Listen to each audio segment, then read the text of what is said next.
Yo, yo, yo, what up, everybody? It's Goin Vocal. It's your favorite girl, Chavonne. And look, there's no fellas in the vocal lounge. They let me get the microphone. Y'all know I might not never give it back. They're going to have to wrestle it out of my cold dead hands. But listen, I'm very, very excited about today's show. It is going to be a two-part episode, and I am very, very fortunate. I am not alone in the vocal lounge. I brought my squad, my sisterhood, and today we're going to be focused on a topic that I and they feel, and many other women feel is very important. Is really kind of take this and demystify the Black woman experience, and I think it's a fitting time to do that. There are so many misconceptions out there. We continue to see disparities in the wage gap for Black females as you compare to our male counterparts, not only Black males, but white males and white females. And we want to kind of dig into that and have some really open and transparent dialogue. So I thought the first thing that we would do is do some introductions so you can get to know our guests, find out who they are, what they like, what they don't like, because they damn sure gonna tell you. So why don't I start to my right, and then we can shift around, and then we'll dive into the conversation, people. What's up, everybody? I'm Tennille, from Jersey forever. Jersey girls. Virginia, but graduated from William Patterson. I work in finance in the city. I've been there about 15 years. I got 4 babies. Yes, I was married for 12 and a half years until my husband was, passed away 4 years ago, actually. But I'm happily dating. Dating. I got a man. She got a man. She's happily dating. And what's dope is this man's I knew. We dated like 20 years back. So he's like an oldie but goodie. It's all good, so I'm happy. Awesome. Thank you for sharing, Tennille. Why don't I allude to my beautiful friend here? Yes. Hey, I'm Chavonne to people who aren't my friends. Her formal name. Yes, but I am from Jersey, born and raised, Jersey girl for sure. Work in the city as well. I'm in the insurance industry and taking over. Yeah, right. Just came back from Capitol Hill, taking over there too. Yes. Raising another beautiful, dope Black woman, my daughter Nia, Auntie Shalene, to her. Yeah. And I'm happily dating too. It's been a roll, but he's fired. Yes. Okay, we got scores. Yes. I'm here for all of this. So yeah, happy to be here. Awesome. And last but definitely not least, somebody who has always been near and dear to my heart, somebody I look like a sister. I'll let you tell people who you are, ma'am. Thank you, madam. I'm Jheryn, and I am pleased to be here. I am a mom. I've got 2 wonderful babies, 8 and 5. Awesome husband. We just celebrated 10 years. Yes, love is right. Wait, and they say Black love don't exist. Black love is real. Yeah. Amen to that. I work in tech. I lead or co-lead a management consulting practice for a tech company in New York. And I sit on some boards. I hang out with my friends. Yeah. But life is good. Life is good. I love that. You ended that on a perfect note. So listen, ladies, we're going to dive into this thing. I'm going to be the one who ruffles the feathers. I'm going to throw some topics out. It wouldn't be right? But I think it's really important because a lot of our audience is mixed, right? I have friends. Shout out to my friend Deb. We have a very mixed audience, and not everybody has the opportunity to spend a lot of time with Black women, right? So a lot of times they look at stereotypes and things that they see on TV, and that's the image that they have in their head. So I want to kind of demystify that and share a couple statistics, and then let's dive into what you think your experience has been. And granted, I just want to give the caveat and the disclaimer: the experiences that we are discussing here are unique to the individual that's representing it. It may be different for you, and that is fine. So please don't come in the comments or come with the views and say that would never happen. It would never happen to you. But there's somebody else on the other side of this viewing this might help. Or it also might prevent somebody from being biased or not understanding Black women because they don't have the experience. So I just want to kind of lay that foundation. One of the statistics that I wanted to share is that Black people in general represent 13.6% of the overall population in the United States. Of that, 52% are Black women. So we outnumber our black male counterparts. And that alludes to a big issue that we have seen where sometimes women are having a difficult time finding a suitable mate. And so I heard two women talk about their dating. And Jheryn, I respectfully understand that you are married, but if you would like to draw from your prior experience, if you're comfortable, that's fine. So Tennille, can I start with you? Prior to this time where you were with your man's, what was your experience like? Were you actually actively dating? Yeah. And what type of experiences did you have? Let me say this. So real talk. My husband died in December of 2018. We're sorry I was about that. super devastated, obviously, because I had been with him since I was 18. Okay. So, like 20 some odd years, right? So, technically, my entire adult life, right, I was with my husband. So, yes, we were on and off maybe like 11 and a half years before we actually got married. So, I certainly did date other people, but he was still in the shadows, right? Right. He was still He was speaking. Right. So, now he's gone, right? And I'm like, oh snap, I'm on the market again. I really didn't know where to start. Yeah. So I have a younger sister, she's 17 years younger than me. She's like, yo, you gotta get online. Can we shout her out, please? Rachel Coba, come on here. Rachel working at Vimeo. Rachel used to the den. Listen. So she's like, go online. And I'm like, I don't really know. Like, then my boss came at me. He's like, Tennille, you're a mom of 4. You work. When are you going out? When do you have time to meet someone? I really think you should, and just sort of consider going online. So I did. So Rachel's like, go on Hinge. Okay. Right? So and then another guy at my job, Aaron, he's like, my bad. He was like, go on Hinge. It's super provocative in terms of the questions. It's thought provoking, etc. So he was like, do it. I was like, all right. So I did. I talked to 4 men. Mm-hmm. I never met them, but we just spoke on the phone. Okay. And I kind of felt like we were all in the same age category, but we weren't on the same page. Okay. In terms of what? Let's take Travel, exposure, Okay. finance, I don't know, but we just weren't on the same page. So, being 18 and being 46, or at the time I was 42, I'm totally in a different place, right? I don't necessarily need a man in my life to take care of me, because I'm good, with the kids and everything like that. So I don't need that. I just need a companionship. Right. But I'm also not trying to take care of you. Ooh. I'm just not. All right. I'm not trying to. Like at 18, Chavonne, love all y'all. The couch surfer. Like- because they be wanting to come and sit on your couch. Listen, It's cold outside. when you're 18, you building. Right. You building. And sometimes you building a man. It just is what it is. That's real talk. Okay, because there's a level of maturity that needs to happen, right? And it takes them a little longer. And so we're in there, we're doing the work, whatever. But at 42, I need all that to be done. Yeah. I need you to come to the table already prepared, already done, and offering something. Not that I need it, but just offering something. So I've heard that, right? And I couldn't agree with you more. I stand shoulder to shoulder with you. But sometimes our male counterparts, they misinterpret that and they say that's gold digging. Absolutely not if I'm not asking. Only you to man pay that me. does is going to say that as a man who doesn't have anything. I was gonna say this Because every man that I've met that is actually established is like, that's dope that you have your stuff together. Let's build together even more. Okay. It's the men who are insecure Right. are the ones who typically have something to say about that. And I'm the type of independent woman where I absolutely want you to be a man. Like Uh-huh. I give space and I give weight to that. Right. I heard something from Steve Harvey like a long time ago. He was like, yo, kudos to all the independent women out there, whatever. But if you're doing it for yourself and you're doing everything for yourself, is there even room for me? Right. Like, you gotta allow a man to be a man. You know Yeah. what I'm Talk saying? about I went that. to I want to speak on that. I went to a, you know what? I'll wait. Let me No, just go finish it. ahead. Just- Go okay. ahead.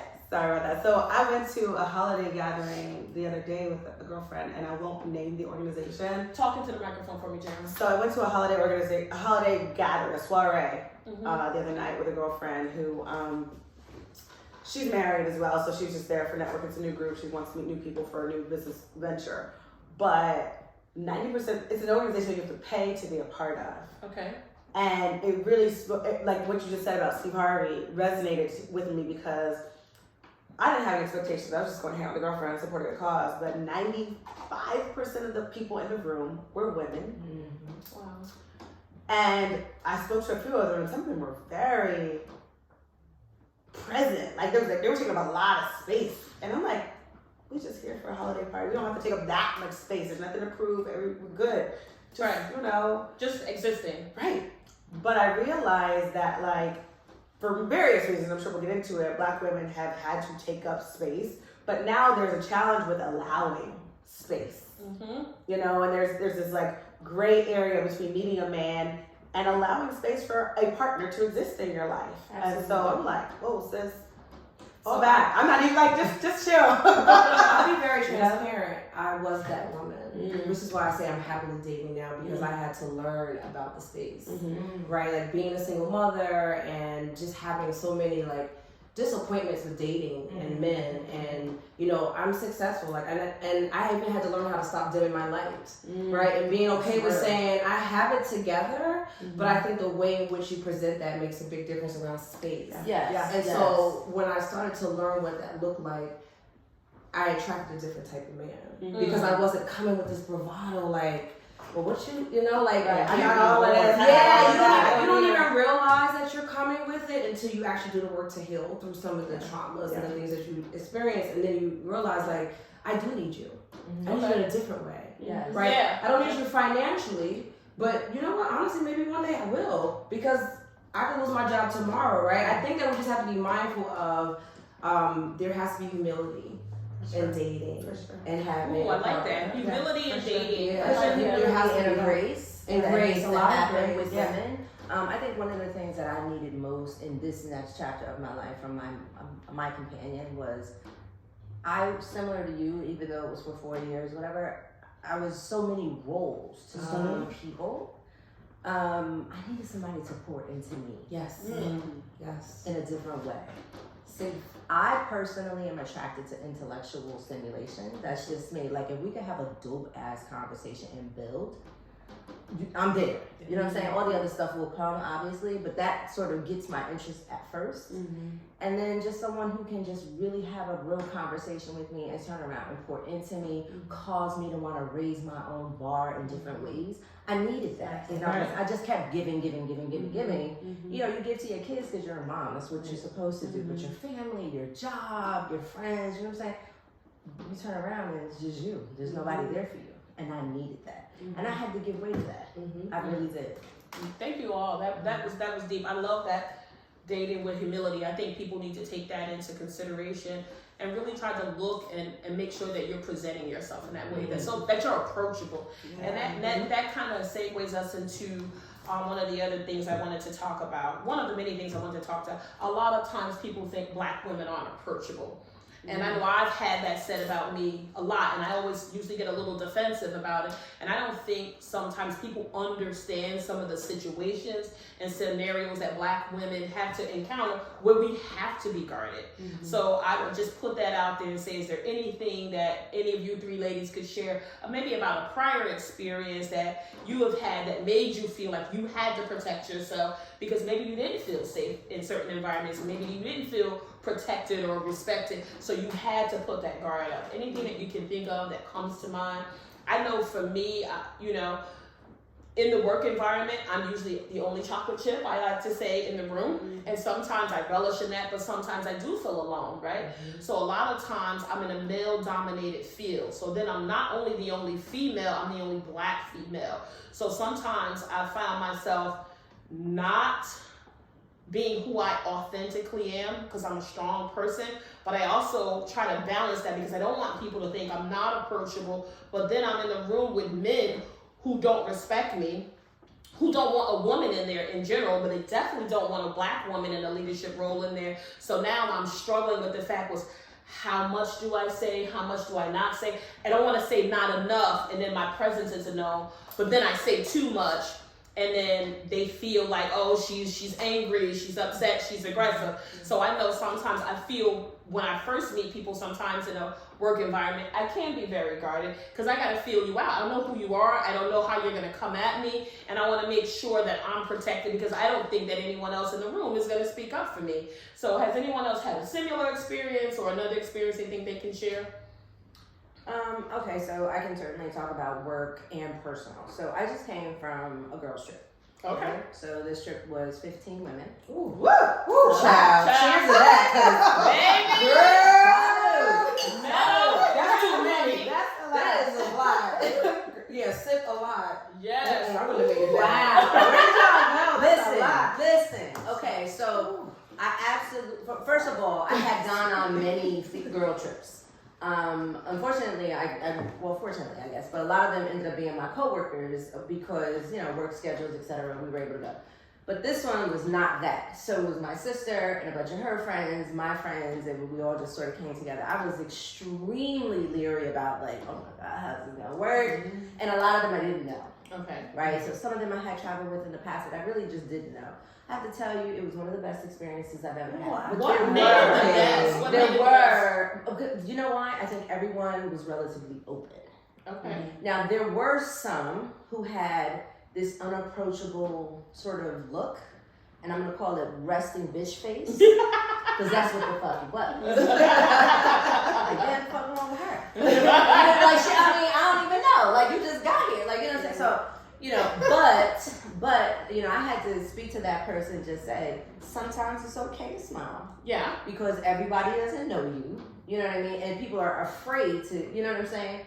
But at the end of it, people were able to be open, and I really had a very transcendent experience with one girl that I didn't even expect to in an airport. So I had a really good experience, but the whole unapproachable thing and why women are guarded and why we're guarded around each other is weird to me. It's weird because there's an automatic defense that we put up. There's this wall that we put up with one another.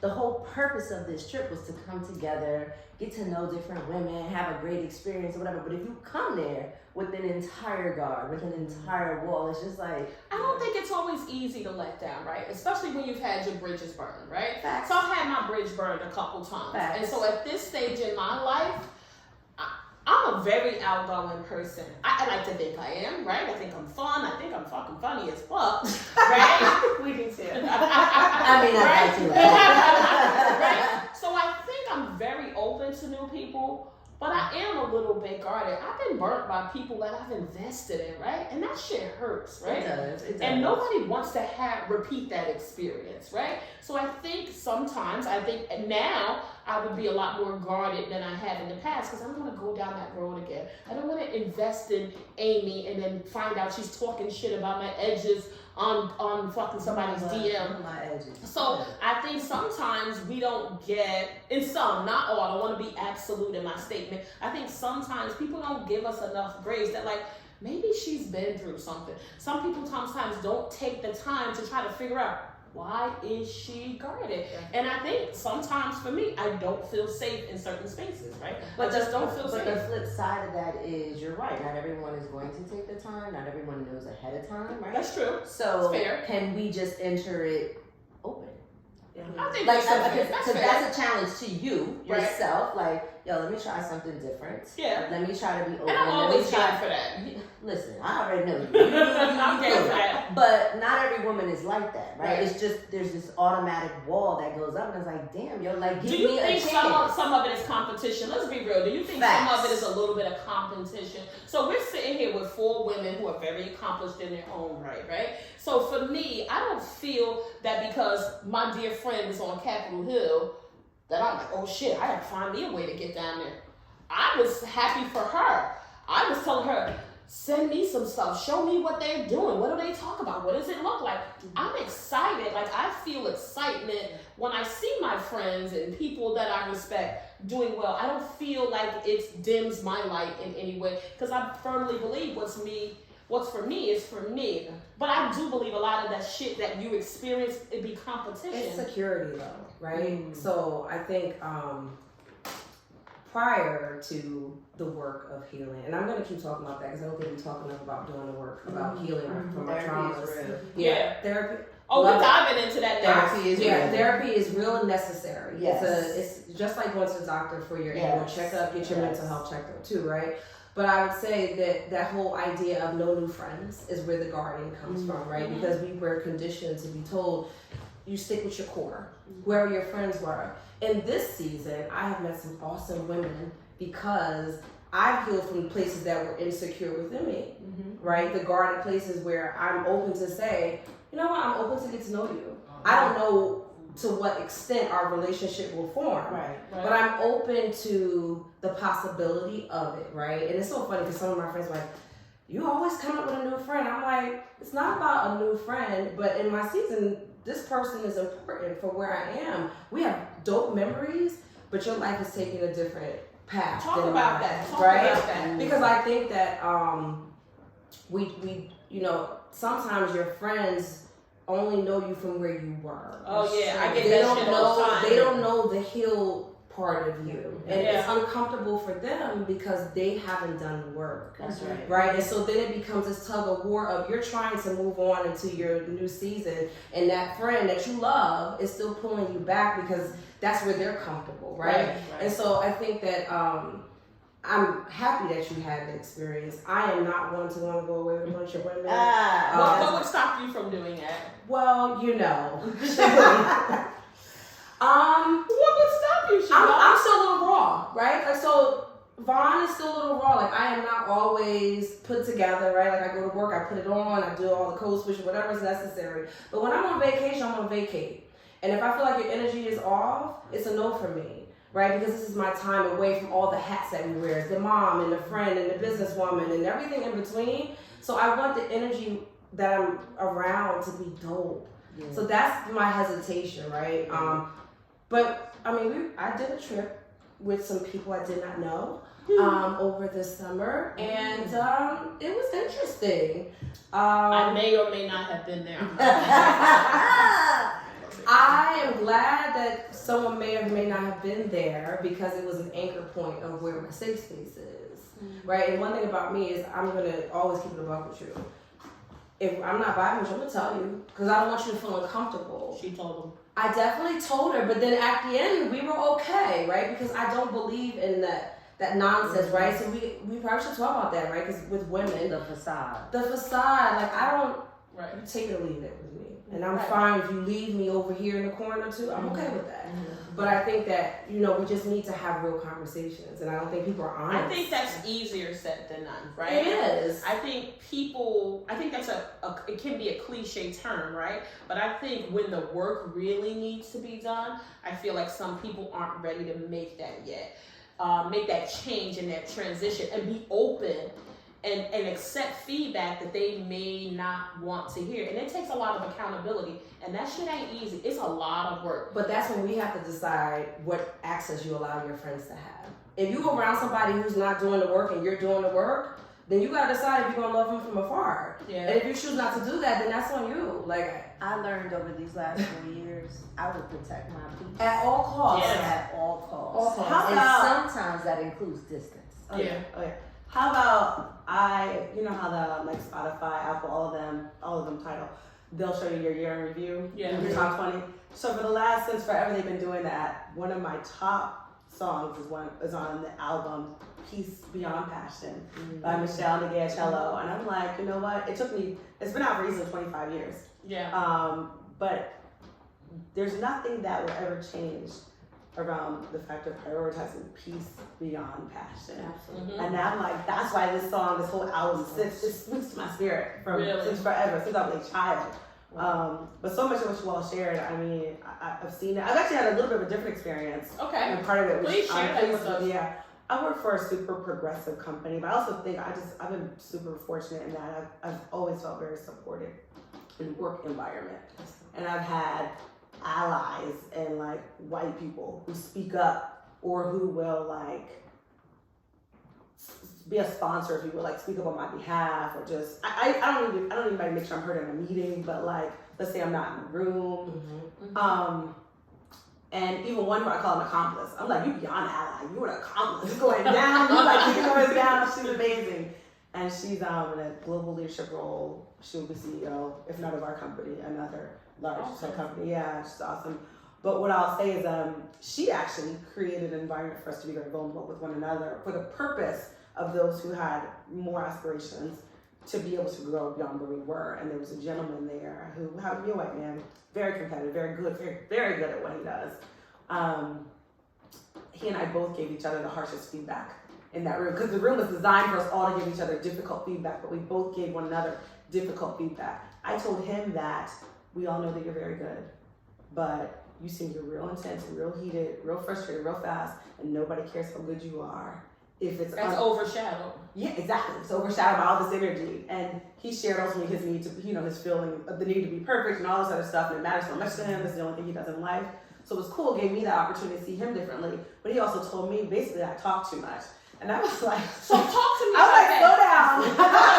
I've been told that, right? Well, let's talk about it. Yeah. So tell me, how did you receive that feedback? One, I was glad that he said it because I have allies and accomplices and all this. I'm like, is there anything I'm missing? I'm pretty self-aware. Very self-aware actually. But I'm like, what am I missing? So you need people to give you difficult truths, even if it's just as they see it. Okay. And so I was like, okay, say more. Because we actually, it got interesting in the meeting. Heated. There was an exchange, but the energy was real weird. Okay. So we had coffee afterwards, and he was like, and when we realized where we were seated, we were like, oh, this could be good, because there's some pretty key players at the table. And it wasn't competition, but sort of, and so ultimately he said, you always have something to say. I've been told the same thing. And he said, and it doesn't always you don't always have to have the answer. You don't always have to have an opinion. And it doesn't give other people a space sometimes. And I was so happy, actually, that he said that. It actually allowed me to be vulnerable, too, because then I was like, I appreciate you saying that. And I almost felt a weight lifted, because I was like, as a Black woman, to your point, what you said earlier, actually, I feel like, one, I always felt like I needed to prove that I deserve to be here. Mm-hmm. Like, I have an opinion, I have a thought. I'm not just here because I check 2 boxes as a Black woman. Right. But I felt like I needed to always speak up so that it was clear that, okay, she has value, she's here for a reason, she has something to contribute.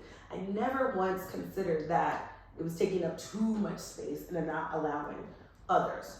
And because I did allow them to, but I do often have an opinion. And so what I changed after that, actually, I decided, one, do I even want to change something? Because just because somebody has an opinion doesn't mean it's true or valid or helpful. Right. But in this case, I actually believe that it was.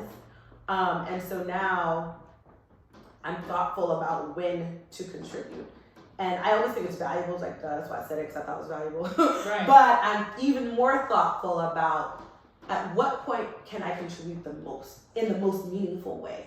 Mm-hmm. That's beneficial to push this conversation forward. It's also beneficial to me and how I want to be seen and what I want my value to be understood to be. So it's interesting, That's a really interesting point, if I can just piggyback on it. I think that you can sort of translate that over into relationships, right? I think as, women in a male-female relationship, as strong Black women, sometimes we need to know when it's time to say something, when it's time to be quiet. Oh my gosh. When it's how you say it. I said I'm happy to because delivery is everything. I think it's a lifelong journey. It is a lifelong journey. Because sometimes I think I have it mastered, and then I catch myself like I probably could have just let that ride right now.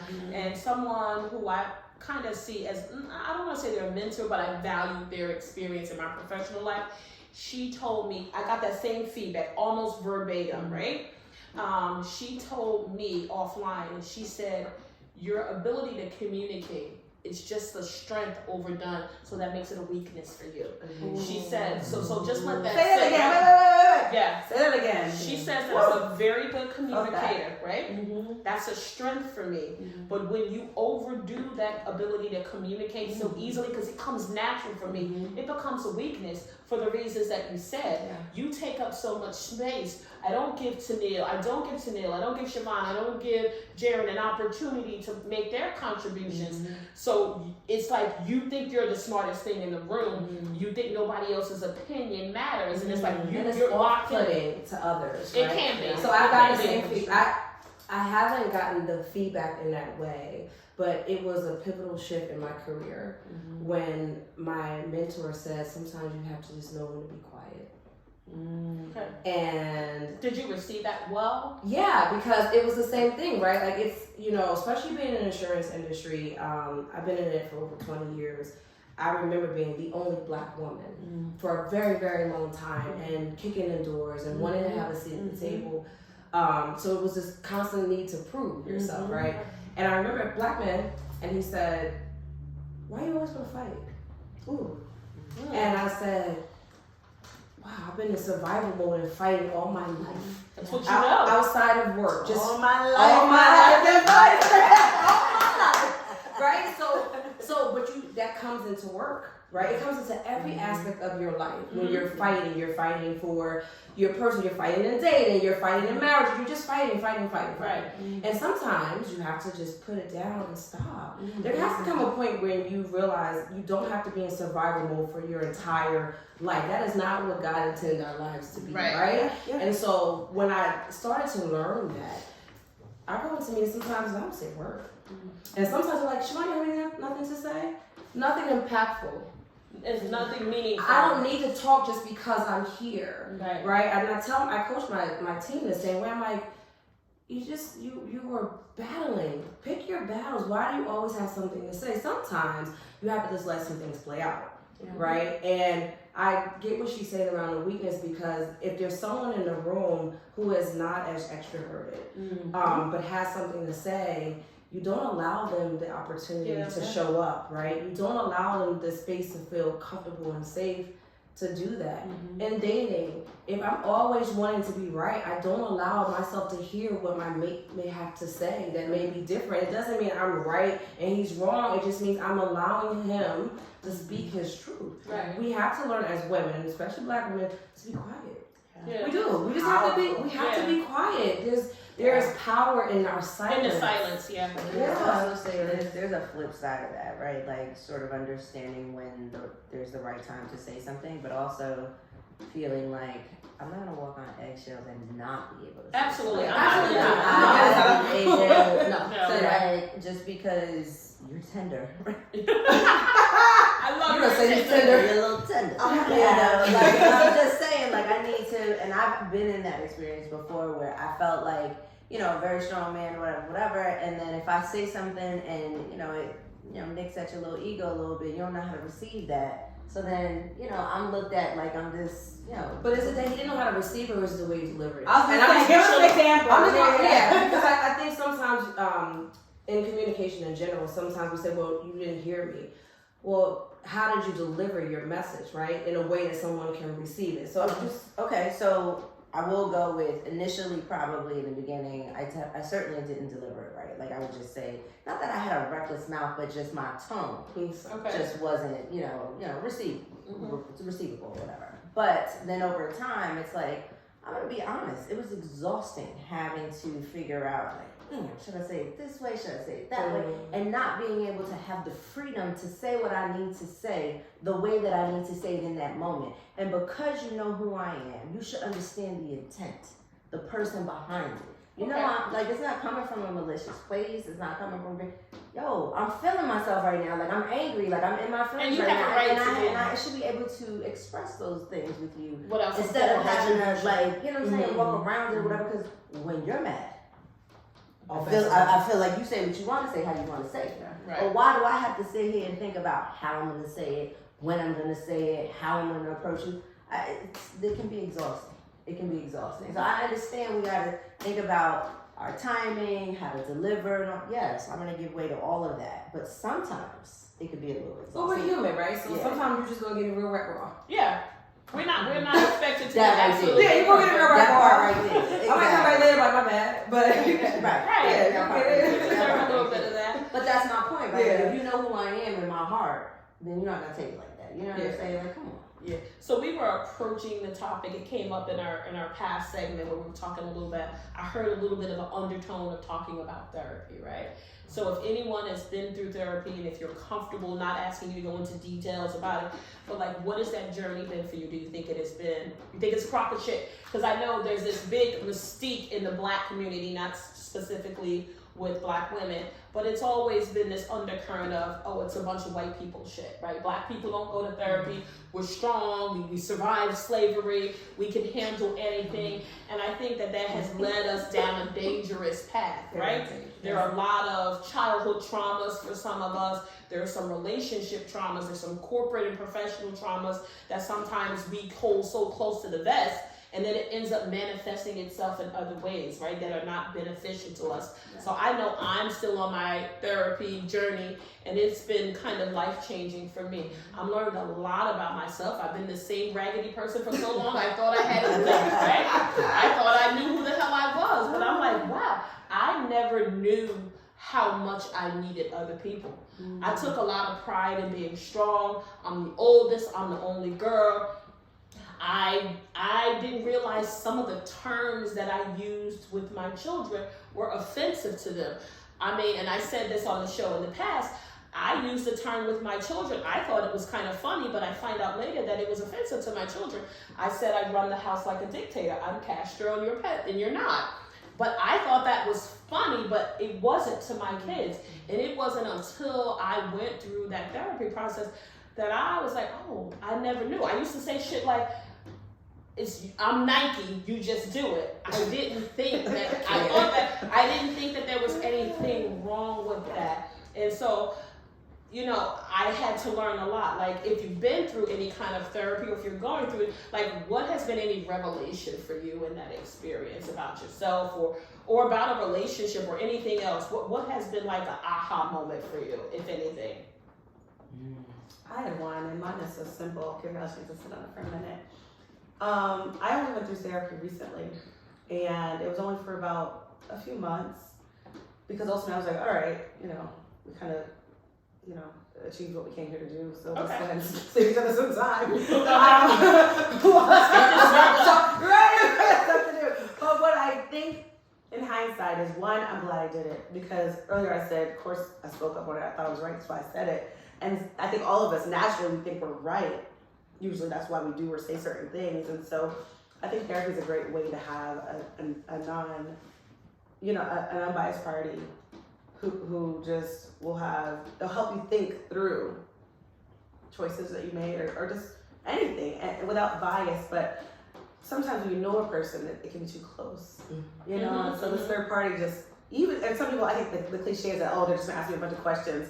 But I think those questions allow you to reflect, you know, in a way that's meaningful. And I feel like I wish more Black people would go to therapy. It's not, I mean, Mom. Even when, don't be calling her. But even my girlfriends, okay, Mom, you hear Mom. Even my girlfriends who have had therapists, we have better conversations than those who have not.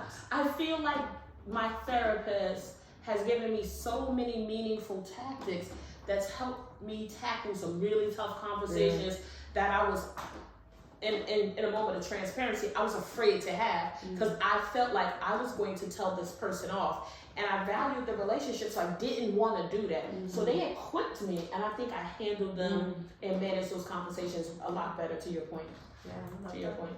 So I mean, I just find that every Black person in America probably has some level of PTSD, right? I mean, just from being Black in America. So that alone is a reason to have therapy, right? Because we just have trauma of just walking outside, right? Or going to the store, or being followed, right? There's so many layers that you can pull back from that. The one thing about therapy that's been interesting with my second round, because I've tried it before, and I think a lot of people get discouraged. First time I tried it, I didn't really care for the therapist. So I had to wrap that up real quick. So let's talk about that. It is very important that you have a therapist that you can connect with, because if you don't, that could jar your entire whole experience. So I'll be honest, the first time I went to therapy, I went to an older white woman. Okay. And I just felt like she was judging me. And that could have been my stuff, right? It could have very much been my stuff at the time, and I stopped. And so I went back to life. I thought I could figure this out. I don't need Miss Betty telling me what to do, right? And that was the wrong mindset at the time. But because I wasn't really ready to go through therapy, I made excuses as to why, instead of finding someone else, I just said, I'm gonna stop. This second round, I do not have a Black therapist, and I think that that's also something I hear from people, like, oh, I want him to be a Black person, it has to be a Black, because they're gonna understand me. She is I think she's Greek. I want to say she's Greek.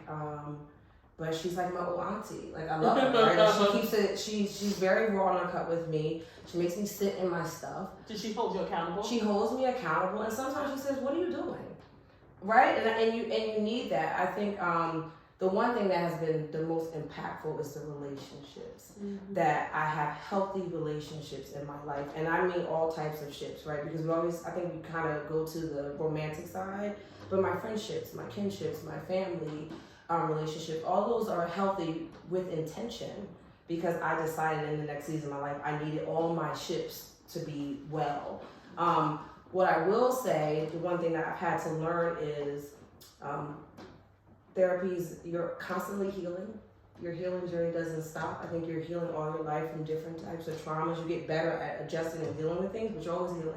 And the other thing I had to learn is when I'm talking to someone who hasn't started their journey, to not be judgmental about it.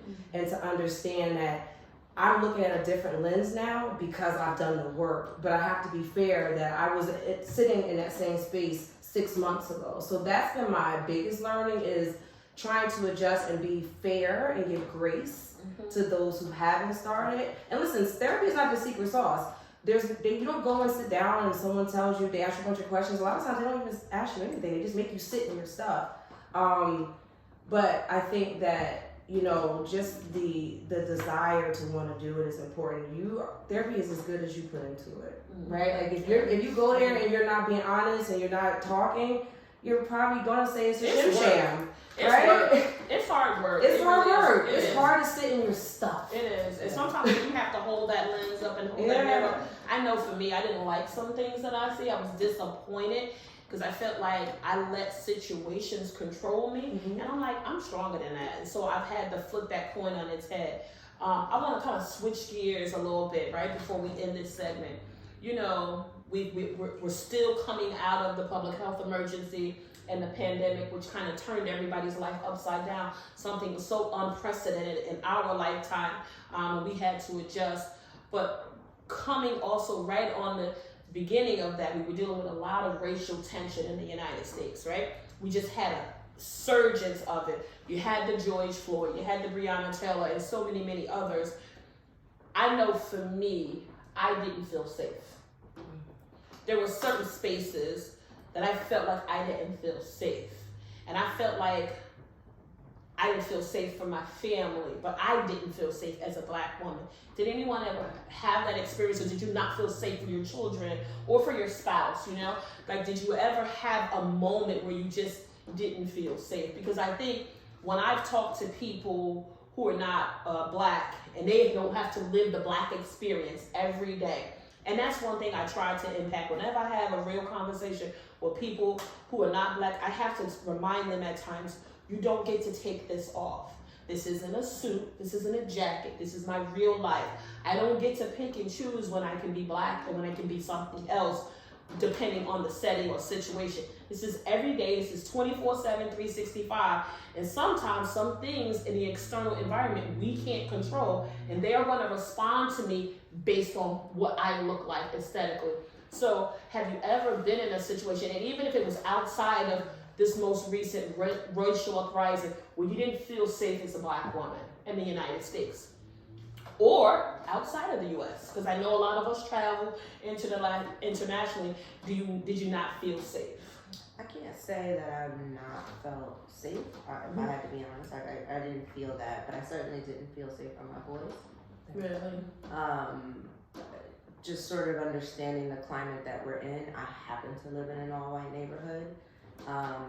Actually, the guy that I'm dating at the time currently he made a good point to say, now is the time for them to get to know local cops and befriend some of the kids, because God forbid Seth or Maxwell get in trouble. I know Seth. I know his mom. And this is the cop talking, right? Right. They're good. You want to get those relationships. Have that accomplished, to use now. Jheryn's word. There you go. You want that now. And I never, as a woman, I wouldn't have thought of that, right? I was like, wow, okay, good point. Because I was telling him, he had all his friends were white, whatever, and I wanted him to have more, Black friends or whatever.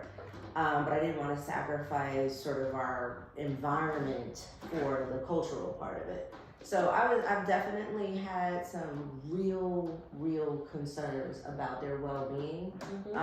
Also, my oldest daughter, she's chocolate.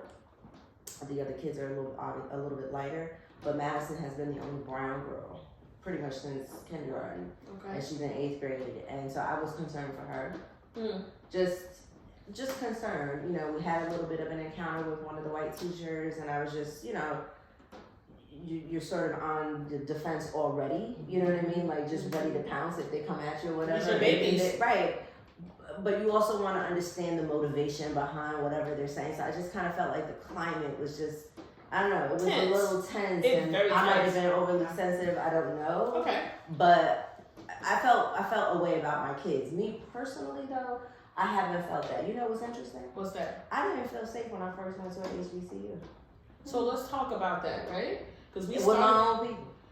Was it because you were light? Because you know we have this colorism, Listen, right? That, We I had didn't the even colorism. know what it was till I got there. Like you watch School Days, you watch, you know, all the movies, Different World, whatever. You don't really know until you go to the campus and you experience it. Were right? they trying to authenticate your blackness? 100%. 100%. This is how I I mean, was felt. it a dance So I'm song? happy- It was off beat. Not the dance. With the hot rhythm.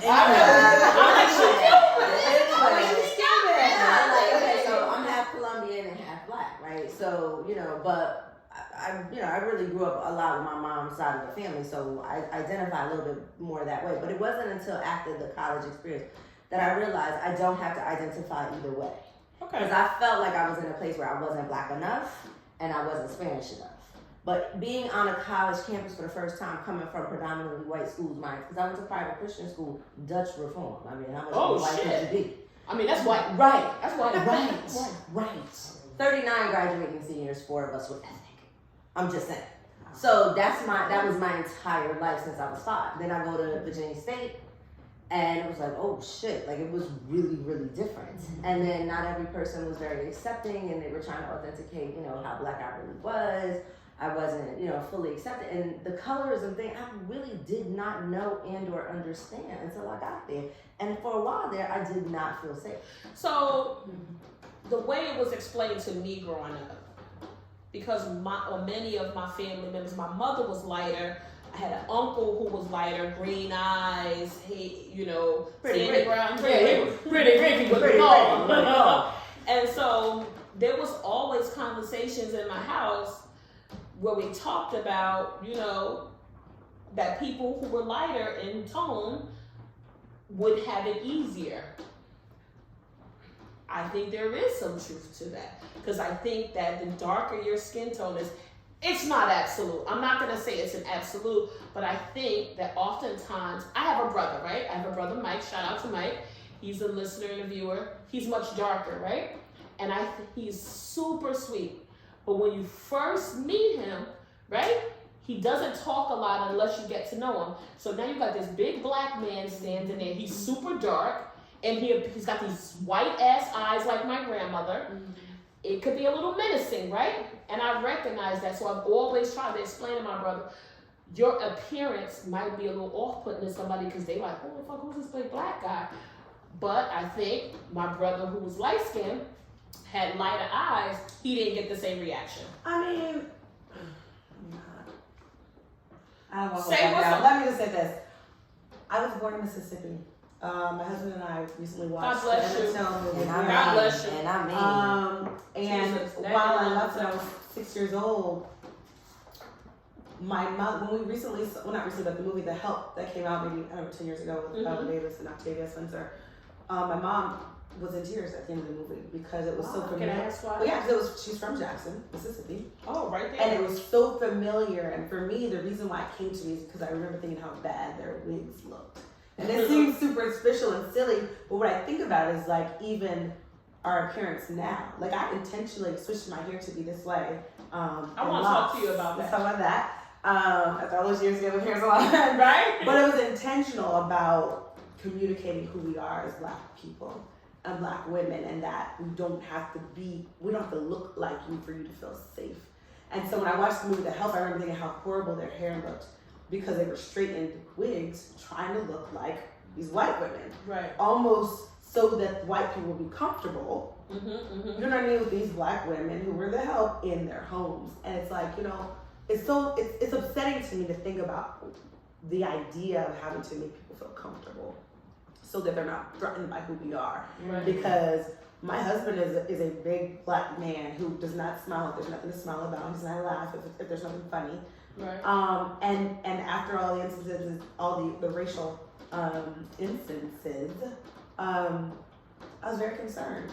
Because he'll address something that needs to be addressed. And Absolutely. so I was like, oh my God. Shout out to babe. I was like, oh my God, babe, please I was like, God, please don't let us get pulled over. Yeah. Because he's not gonna just roll over. God, it was so scary my to me. paperwork in order, what? And I know, I'm it was so scary to me.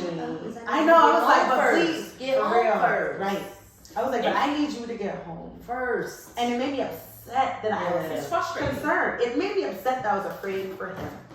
And I'm so glad that your mentioned your son's getting to know the local police officers. I never thought I of did that. it because honestly, I was like, I'm gonna stay away from you. Yeah. Well, we're fortunate that my husband knows most of them That's already. great. That's so great. that's That's okay. great. Good. At least we get pulled over. Hopefully somebody you know already. Yeah. But I'm already thinking about our son who's only 5. Yeah. It's amazing that we have to think that way, Yes. right? Yes. So it just seems like the conversations that we have to have at the dinner table are much different than our white or other counterparts, right? And then you go to work and gotta put on a different hat, like I don't. I surely don't. So I don't I surely anymore. I don't So anymore. what does that mean? I don't anymore. I refuse. No. Wait. So When you go to work, you getting real rap raw now. Let me tell you, even from the way I wear my hair. Okay, so look, I still like. Okay. No, I'm not talking about No, I'm just joking. But we can touch on that.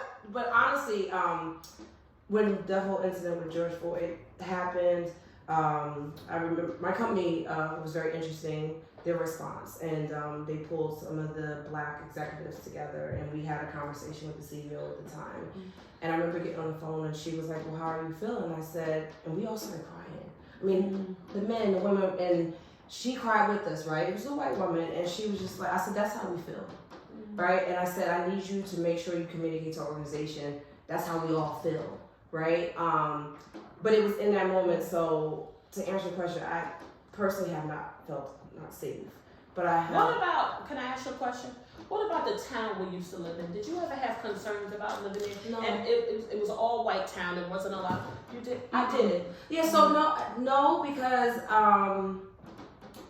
I don't know. I haven't had that experience, right? Like, so, you know, coming from growing up in the hood to going to a predominantly white college, like, to me, the world doesn't look one way, right? So my mindset changed when I went to college because it was a shock to my system, right? Like, I went there like, oh, look at all these people who don't look like me. So it was the reverse, right? Like, it was very different for me. Having that experience. So no, I've never felt that way, but I felt unsafe for black men. Like, to the point where, and probably wasn't the best idea at the time, that I would find myself pulling over and waiting on the side if I saw a black man pulled over and be like, looking at him like, are you okay? Yeah. That's how much it impacted me, because I was like, you know, and I think black men, and if you go all the way back to slavery, we've always been protectors of our men, right? And that's never going to change for me. Right, like, I'm so glad you guys had the opportunity to be that way at work. Yeah, so this is what happened. So we had the conversation, right? Yeah. And from that, it made me change how I felt I was going to bring my authentic self to work. I couldn't agree with you. So from the way I wanted to wear my hair, from I have a tattoo on the back of my neck. Before I would have never done that at work, so I'd be like, oh my gosh, what are they going to say? I operated from that place of fear for many years. I just decided that no more. From that point on, it was going to be, I wasn't going to be uncomfortable for you to be comfortable. And if you felt uncomfortable, let's have a conversation. But that's a conversation starter. Yeah, it was a conversation starter. But as far as was I worried about my career? No. I just got to a point where I was tired. It's exhausting. It was exhausting. And so I just said, I think it's great that your company's even made a statement. So wait a minute. What? What? No, I was in it. So let me just say this. So Jheryn touched on that she locked her hair. I remember, and I have to lay on the sword for this, and I'll do that publicly because I own my shit. I remember having a conversation with a former associate of mine, a friend.